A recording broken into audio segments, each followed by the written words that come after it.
खबर यह है कि ईरान अमेरिका तनाव के बीच की बड़ी खबर है। इजराइल को और हथियार देगा अमेरिका। जी हां, अमेरिकी सीनेट ने हथियारों को मंजूरी दे दी है और सप्लाई होगी इजराइल को। इजराइल को मिलेंगे 8.8 बिलियन डॉलर के हथियार। मनीष हमें और ज्यादा जानकारी दे रहे हैं, हमारे सहयोगी। मनीष, एक बड़ा कदम और उठाया गया इजराइल की तरफ, अब और हथियार दिए जाएंगे, एक डील मंजूर कर ली गई है। बिल्कुल, देखिए, अमेरिकी सीनेट ने इजराइल को उस वक्त ये मदद दी है जब इजराइल सीज फायर के तमाम शर्तों को तोड़ते हुए सीरिया पर, गाजा पर, लेबनान पर अटैक कर रहा है, और उस वक्त अमेरिकी संसद से इजराइल को एक बड़ी मदद मिली है। अमेरिकी सीनेट ने 8.8 बिलियन डॉलर के हथियारों की मदद की मंजूरी दे दी है।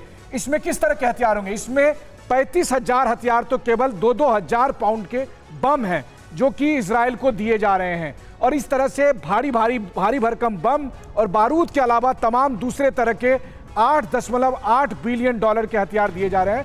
मतलब आप साफ समझ लीजिए कि किस तरीके से इजराइल को हथियार से संपन्न किया जा रहा है, मदद किया जा रहा है। और अमेरिका ने ये मदद जो है, ट्रंप की पार्टी, रिपब्लिकन पार्टी के सभी सांसद और इसके अलावा जो डेमोक्रेट पार्टी है उसके 29 सांसदों ने भी इस पर हरी झंडी दे दी है। कुल मिलाकर यह है कि पूरा अमेरिका इजराइल को मदद कर रहा है ताकि आने वाले कुछ हफ्ते में जब ईरान के साथ जंग हो तो उस वक्त इजराइल के पास किसी भी तरह से गोला बारूद हथियार की कमी ना रहे। बिल्कुल सही बात है, और इससे एक मैसेज कहीं ना कहीं हमें यह भी मिलता हुआ नजर आ रहा है मनीष की मिडिल ईस्ट के फ्रंट पर आने वाले वक्त में कुछ बड़ा होने जा रहा है। और देखिए, ईरान के समर्थन में आ गए खाड़ी देश। अमेरिका ईरान टेंशन पर खाड़ी देशों का बयान, अमेरिकी हमलों के लिए लॉन्चिंग पैड नहीं बनने देंगे। अमेरिकी विमानों के लिए एयर स्पेस भी बंद कर दिया है खाड़ी देशों ने।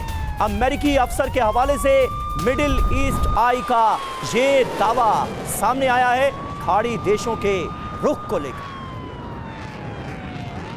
तो देखिए, खाड़ी देशों से संदेश जा रहा है हमले की तारीख करीब है। बड़ी खबर क्या है? अमेरिका से टेंशन के बीच ईरान के लिए बड़ी राहत आई है। हमलों से पहले खाड़ी देशों से अमेरिका को बड़ा झटका लगा है। दावा यह है कि हमलों के लिए लॉन्चिंग पैड खाड़ी देश नहीं बनने देंगे। विमानों की रिफ्यूलिंग, रेस्क्यू ऑपरेशन से भी इनकार कर दिया गया है। अमेरिकी विमानों के लिए एयर स्पेस भी बंद कर दिया गया है। सऊदी अरब, यूएई, कतर, कुवैत का एयर स्पेस बंद होने की खबर सामने आ रही है। ये बड़ा दावा है। विकल्प क्या होगा ऐसे में? हिंद महासागर में वही डिएगो गार्सिया जिसे अब अमेरिका तैयार करता नजर आ रहा है। जरूरी बात यह है कि मिडिल ईस्ट के 7 देशों में 15 अमेरिकी सैन्य बेस हैं। मिडिल ईस्ट में अमेरिका के 60 सैनिकों की तैनाती भी की गई है। संजय सॉय साहब, किस तरह से आप देखते हैं इस डिप्लॉयमेंट को? और अगर इस दावे को सही मान लिया जाए तो खाड़ी देशों की इस बेरुखी से अमेरिकी रणनीति को कितना बड़ा झटका लगते हुए आप देखते हैं?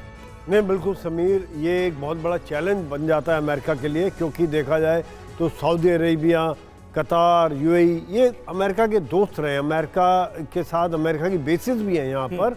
और अगर यहाँ पर इस तरह का रुख आता है, शायद वो अपनी सुरक्षा के लिए चिंतित है, क्योंकि सऊदी अरेबिया के एक तरफ यमन पड़ता है, हूथी पहले भी 2-3 बार अटैक कर चुके हैं, उधर ईरान एक बहुत बड़ी ताकत है। अगर अमेरिका हमले करता है तो क्या वो ऑन ग्राउंड हमले होंगे? वो तो खाली हवाई हमले करके ख़त्म होगा काम, चाहे वो इजराइल से करे या अमेरिका से करे।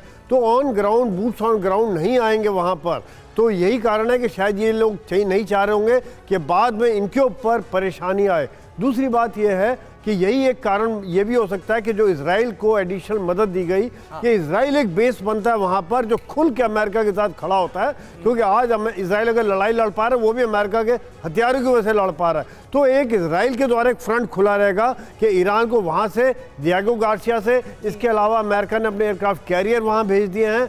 तो ये सब होने के बाद ही अमेरिका अपनी तैयारी बिल्डअप कर रहा है। जैसे मनीष ने बताया कि धीरे धीरे चाहे वो B-2 bomber, 52 bomber, aircraft carrier Persian gulf में, रेड सी में डिप्लॉय किए जा रहे हैं, सेना की बढ़ाया जा रहा है, ताकि जब ईरान नहीं मानता है तब वो पूरी तरह से तैयार। एक बात मैं और छोटी सी ऐड करना चाहूँगा, हल्की सी, जो त्रिपाठी सर कह रहे थे कि जब ये जो डील हुई है जनवरी में, मुझे 1971 का युद्ध याद आता है। कई बार अगर दूसरा बड़ा देश साथ खड़ा होता है तो वॉर अवॉइड भी हो जाती है। जब अमेरिका का 7th फ्लीट भारत की तरफ आ रहा था, तब रशिया ने, इंडिया और रशिया की इसी प्रकार की डील साइन हुई थी। रशिया के सबमरीन और रशिया ने वीटो किया था। सर, तो सीधी बात आपने अच्छी बताई कि चौतरफा सक्रियता दिख रही है, हर मुल्क की दिख रही है, और इसे ही पोजिशनिंग कहते हैं।